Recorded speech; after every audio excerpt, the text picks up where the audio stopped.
Cuba. It was quite the dialogue today at the Cato Institute at an art exhibit about freedom. It was amazing. There were artists from many countries, different political point of views, put together a collection that showed art, showing the people in the resist movement, showing people that were wearing MAGA hats, showing people from Cuba that were oppressed, Iran, and many other countries. Freedom is something that people are looking for globally. And people asked about Trump's ban on Cuba travel with cruise ships and artists. And I can tell you firsthand that in the last year, the cruise lines have not been allowed to let their passengers take humanitarian aid to the people of Cuba.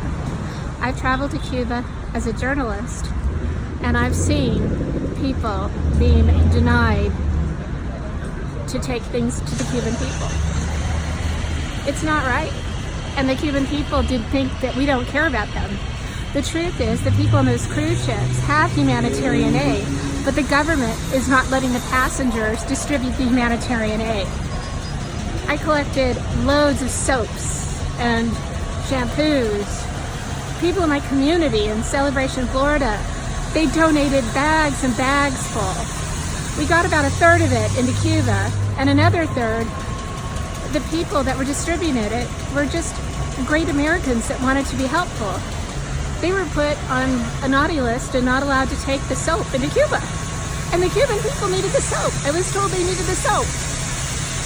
So what I learned is that the Cuban government does not want Americans to give aid, and not the Americans from the cruise ships. And the money that was made from these tours that are $2,000, $3,000, $4,000 for a week in Cuba, only about 20% is actually spent in Cuba.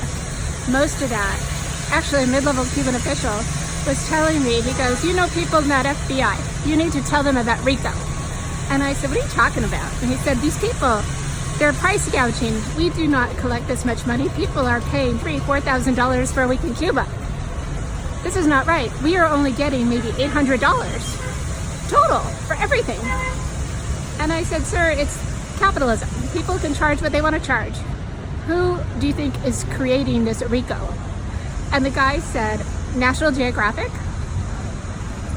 and Smithsonian and these people that were leading tours to Cuba. And I'm like, oh my God. They're not extorting people. They're not doing anything wrong. They are charging a price to have a tour led by their guides. That's what's going on. So there's a communication problem. But I think the Trump administration needs to tell people that the people on the cruise ships are not being capable. They're not being told. They're being told, and they're not capable of distributing humanitarian aid. Okay? That needs to get out. Thank you.